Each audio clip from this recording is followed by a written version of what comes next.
Ladies and gentlemen, hey, hi, how you doing? Welcome back to the channel. Thank you so much for stopping by.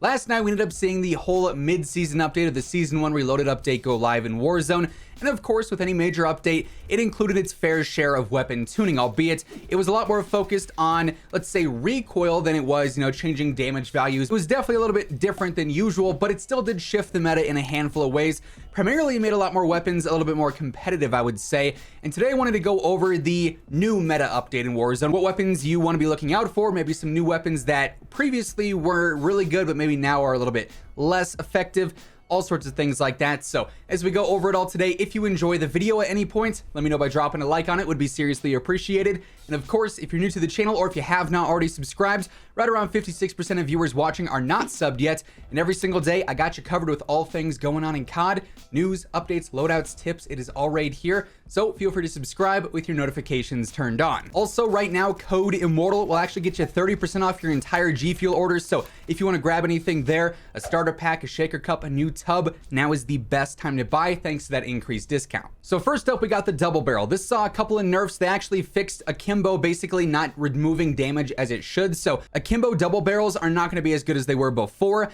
I think they still have a shot at being competitive, which is where I had them previously, just because while they were incredibly broken, they're not going to be the most versatile weapon. Anything past 15 meters max, they were obsolete. So I don't think a weapon like that could be top meta ever, just because it's not versatile enough, but they were good. There's no denying that.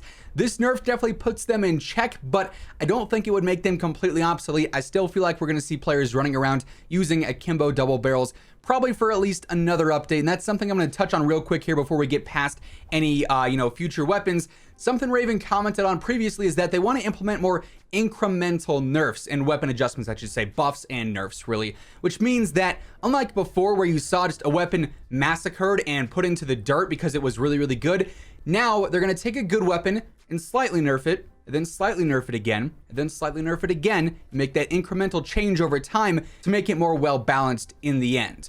So I think we're going to probably see some more changes to the double barrel in the future, but for now, it is still competitive in my opinion. It is what it is. Almost forgot, we've got a brand new gun, the well gun. We got to rank this thing based off of my play time with it so far.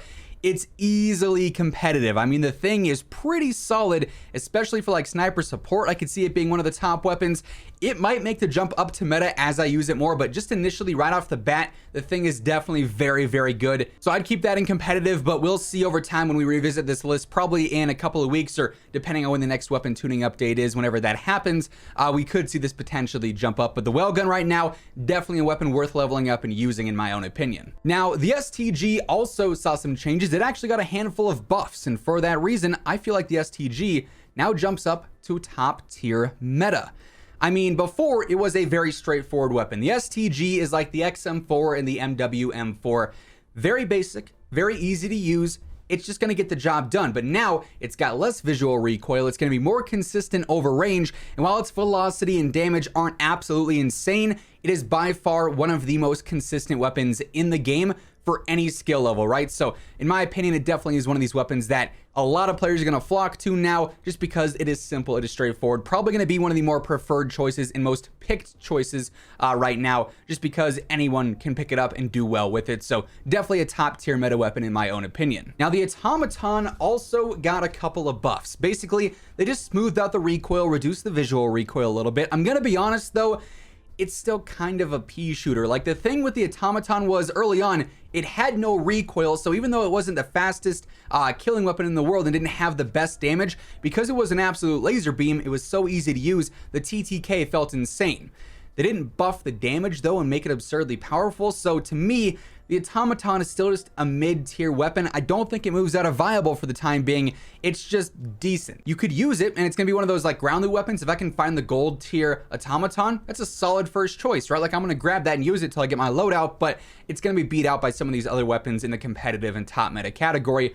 Just how it sort of works out. Now, a very interesting one that honestly I can't say for sure yet exactly where it's gonna end up. The AS-44, they buffed this some too. They made the recoil a lot more bearable, and that was the main thing hindering this from being a really, really good weapon, because it was great for close range fights, great for, like an SMG AR hybrid, but at a range, it was almost unusable. I mean, the recoil was just too much, but they buffed the recoil and made it way more, easy to control. And they also helped out the visual recoil as well. So I think I'm going to leave it in competitive for now because I've only been able to test, a little bit of it in Plunder, but it could make its way up to top meta, pretty soon here. As a sniper support weapon, as that close range AR that could rival the Cooper even. I do think that the S44, honestly, let's drop it in meta right now, because I feel like as people get used to this thing, they're gonna realize, hey, this is a really, really strong weapon that has an absurdly good TTK. So it's definitely borderline competitive meta, but it is definitely even better than it was before now after this last update. So we'll leave it in meta for the time being. It's definitely very good. Now they also buffed the NZ41 a little bit. It basically made the crazy recoil pattern start one bullet later, but they also kind of smoothed out the recoil. I don't think it gets better than competitive though for the time being. It's solid for sure, especially in like mid-range fights, but I don't think it has, the necessary stats to consider it top tier meta. So we'll just leave that one for now. Now the Einhorn also got some slight nerfs, pretty much the same story as the double barrel. I think over time we're going to see this drop down into viable, but basically they just made it a little bit less consistent despite ADSing even.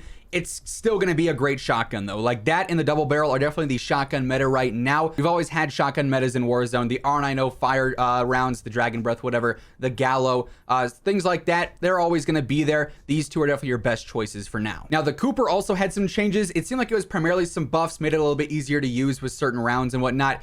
Absolutely still a top tier meta weapon. One of my favorite guns in the game right now, honestly. I mean, the thing is just a laser. So good for playing aggressive with a rifle for, medium range fights.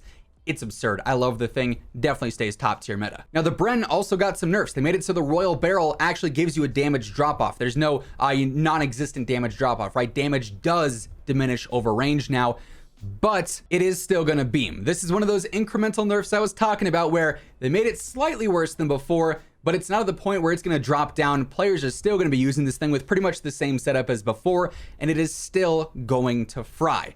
Same deal with the MP40. Also got a slight nerf. They hurt the hip fire on the first barrel, which is what everyone uses, but that wasn't what made the MP40 so good. So it really doesn't change the MP40 at all. I imagine this is also going to see some other nerfs in the future, incremental nerfs again, where we see the Bren and the MP40 each drop down a little bit. But all right, little post edit Zach here. Hey, hi, how you doing once again? Just a heads up, they did actually update the patch notes a bit after our initial update video went out. On the MP40, they did end up nerfing the lower extremity multiplier a little bit, and then also the max damage range and the medium damage range. Still though, even with these slight nerfs, it's going to be one of the most dominant SMGs in the game. For the time being, the nerfs just were not enough here to make these weapons significantly worse. They absolutely stay on top the meta here for Season 1. Then lastly, the bar got some adjustments that made the recoil a little bit easier in most cases, and they also fixed the 3 to 6 times scope. I think the bar also stays in top tier meta. And really, overall, this is how I feel like the meta stands right now, and it's in a pretty good place.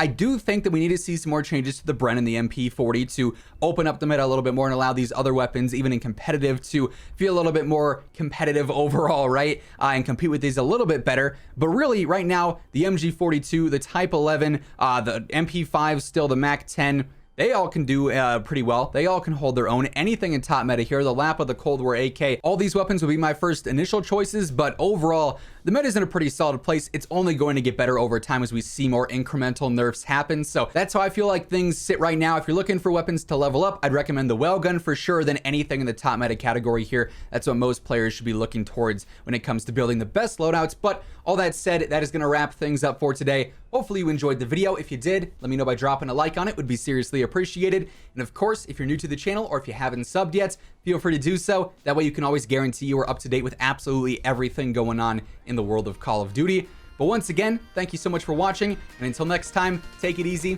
Have an awesome rest of your day. And I'll catch you guys later. Peace out.